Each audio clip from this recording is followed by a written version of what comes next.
Bintang sinetron Della Puspita dikenal sebagai pemeran antagonis atau wanita jahat, dalam setiap sinetron yang ia bintangi. Della Puspita tak menampik butuh fokus yang tinggi untuk bisa menjiwai karakter wanita jahat dalam setiap perannya.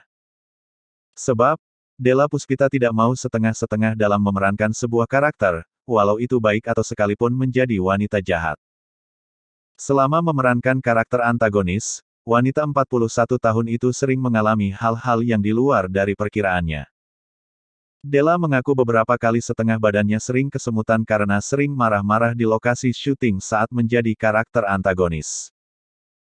Akan tetapi, di luar dampak yang ia rasakan di dalam diri, wanita kelahiran Malang, tanggal 6 Agustus tahun 1979 itu sempat mendapatkan kejadian yang tidak menyenangkan dari orang lain, saat berada di ruang publik. Jadi aku paling tragis itu dilempar air mineral yang ada isinya. Dan itu apesnya aku apes kena muka, ya resiko ya. Sedih juga, tapi ya ini rewardnya, jelasnya. Ia mengaku awalnya sangat marah sebab, tak hanya dilempar air mineral, ia juga dicaci maki oleh orang tersebut. Awalnya pasti marah. Tapi begitu dia ngomong dasar lu ya, istri durhaka.